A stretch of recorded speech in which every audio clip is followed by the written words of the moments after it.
Hello everyone, आज की video में हम बात करने वाले हैं LGBTQ कम्युनिटी के राइट्स की। अगर हम इस मंथ की बात करें जून की, तो इसे हम प्राइड मंथ भी कहते हैं। और इस महीने के अंदर पूरे वर्ल्ड के अंदर हम देख सकते हैं कि कई सारी प्राइड परेड्स ऑर्गेनाइज कराई जाती हैं to honour the LGBTQ community and create awareness about their rights. अगर हम इंडिया में प्राइड मूवमेंट की बात करें तो it is intricately linked with section 377 of IPC। और अगर हम 2018 से पहले की बात करें तो उस टाइम पर being a homosexual was a crime.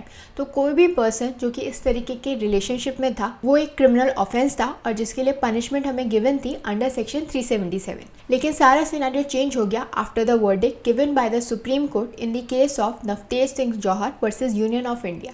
इस केस के अंदर सेक्शन 377 को डीक्रिमिनलाइज किया गया। इसका मतलब ये है कि अब कोई भी पर्सन जो कि होमोसेक्सुअल है या इस तरीके के रिलेशनशिप में है तो वो एक क्रिमिनल ऑफेंस नहीं है। लेकिन इस डीक्रिमिनलाइजेशन के बाद भी अभी भी इस रिगार्ड में काफ़ी सारा स्कोप है, क्योंकि लीगली तो इसे डीक्रिमिनलाइज कर दिया गया है लेकिन मॉरली आज भी लोग इस तरीके के रिलेशनशिप को एक्सेप्ट नहीं कर पाए हैं। दो ये जो हमारी एंटरटेनमेंट इंडस्ट्री है वो इस रिगार्ड में काफ़ी इंपॉर्टेंट रोल प्ले कर रही है in creating awareness about the people and making people more acceptable about such relationship. लेकिन फिर भी there is a long way to go, क्योंकि भले ही अब होमोसेक्सुअलिटी जो है वो एक ऑफेंस नहीं है, लेकिन अभी भी there is a legal lacuna concerning marriage between homosexual people which might create complexity in the coming future. But अगर हम मैरिज और रिलेशनशिप को छोड़ दें तो इसके अलावा भी एक बहुत ही इंपॉर्टेंट और कंसर्निंग एरिया है जिसके बारे में कोई ध्यान नहीं देता है, वो है LGBTQ कम्युनिटी की हेल्थ केयर। क्योंकि देखा गया है कि LGBTQ कम्युनिटी की जो हेल्थ केयर नीड्स हैं वो स्पेसिफिक हैं and unique to their experience. और ये जो इश्यूज़ हैं ये इंक्लूड करते हैं mental health issues, sexual health issues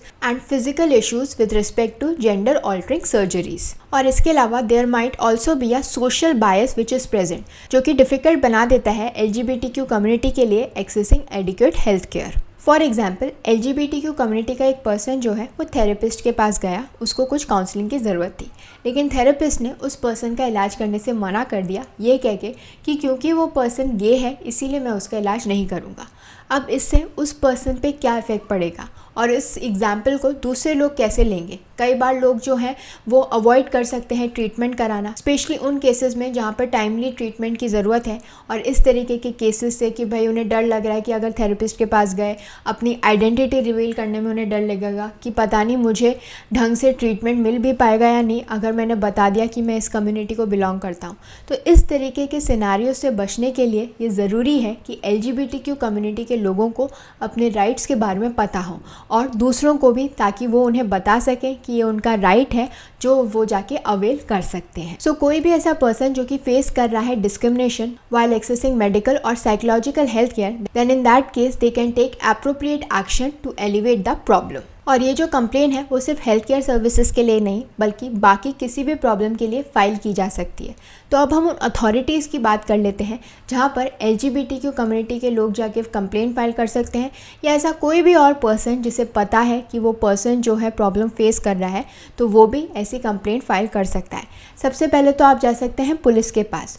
तो आप पुलिस के पास जाके एक FIR फाइल कर सकते हैं किसी भी नियरेस्ट पुलिस स्टेशन के अंदर जहाँ पे आप रहते हैं, जिस एरिया में रहते हैं। तो जो भी नियरेस्ट पुलिस स्टेशन है आप वहाँ जाके एक FIR फाइल कर सकते हैं। और ऐसा ज़रूरी नहीं है कि वो पर्सन खुद ही FIR फाइल करे, कोई भी रिलेटिव या फ्रेंड भी ऐसा कर सकता है। इन केस अगर आप एक वुमेन या फिर ट्रांस वुमेन है तो इन दैट केस जो आपका स्टेटमेंट है it will be recorded by a female police officer. इसके अलावा आप 100 पर भी कॉल कर सकते हैं to seek immediate help from the police. तो आपको उन्हें अपनी लोकेशन बतानी होगी, क्या प्रॉब्लम है, आपके साथ क्या हुआ है वो बताना होगा और इमीडिएटली आपके पास एक यूनिट भेज दी जाएगी for your assistance. And in case आप किसी भी तरीके का रेजिस्टेंस जो है वो फेस करते हो पुलिस से कि वो कंप्लेंट फाइल नहीं कर रहे हैं या फिर वो आपकी मदद के लिए किसी यूनिट को नहीं भेज रहे हैं, तो इन दैट केस आपके पास 4 फोरम्स भी हैं जिन्हें आप अप्रोच कर सकते हो। जिसमें से जो पहली फोरम है वो है नेशनल और स्टेट ह्यूमन राइट्स कमीशन। तो ये जो नेशनल ह्यूमन राइट्स कमीशन है ये एक नेशनल लेवल गवर्नमेंट बॉडी है जो कि लुक इनटू करती है ह्यूमन राइट्स वायलेशंस को, जैसे कि illegal detentions, harassment in jails etcetera. And in those cases जहाँ पे पुलिस जो है वो आपके साथ कोऑपरेट नहीं कर रहे हैं तो as a LGBTQ+ person you can approach to them if you require help. और क्योंकि जो नेशनल ह्यूमन राइट्स कमीशन है वो न्यू दिल्ली के अंदर लोकेटेड है, तो आप अप्रोच कर सकते हो state human rights commission in your state ताकि आपको इमीडिएट हेल्प मिल सके। सो आप अप्रोच कर सकते हो नेशनल ह्यूमन राइट्स कमीशन या फिर स्टेट ह्यूमन राइट्स कमीशन को, इररिस्पेक्टिव ऑफ द फैक्ट कि आपका जेंडर क्या है, आपका सेक्सुअल ओरिएंटेशन क्या है। नेशनल ह्यूमन राइट्स कमीशन के अलावा हम अप्रोच कर सकते हैं नेशनल और स्टेट कमीशन फॉर वुमेन।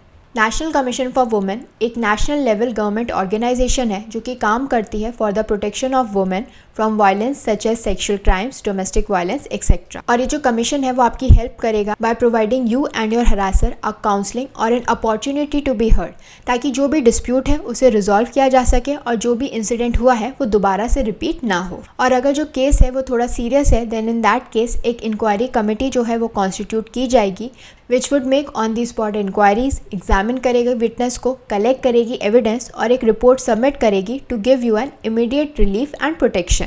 लेकिन आप इस कमीशन को अप्रोच तभी कर सकते हो जब आप वुमेन हो या फिर ट्रांस वुमेन, तो आप कॉल लगा सकते हो ऑन 1091 या फिर उन्हें मेल कर सकते हो at ncw@nic.in या फिर आप एक ऑनलाइन कंप्लेंट भी फाइल कर सकते हो। ये जो नेशनल कमीशन फॉर वुमेन है ये दिल्ली के अंदर है, लेकिन अगर आपको इमीडिएट हेल्प चाहिए तो आपके स्टेट के अंदर जो स्टेट कमीशन फॉर वुमेन है उनको भी अप्रोच कर सकते हो फॉर इमीडिएट हेल्प। और नेशनल ह्यूमन राइट्स कमीशन या फिर नेशनल कमीशन फॉर वुमेन के अलावा आप एक ऑनलाइन कंप्लेंट भी फाइल कर सकते हो with the cyber cell in your state, with the cyber cell और police in your state against the online crimes. और इस टॉपिक के बारे में डिटेल में समझने के लिए आप जो हमारा एक्सप्लेनर जो कि हमारी वेबसाइट के ऊपर अवेलेबल है उसे डिटेल में समझ सकते हो that how you can report a complaint against online harassment and violence. I hope this information was helpful to all of you. Thank you for watching this video.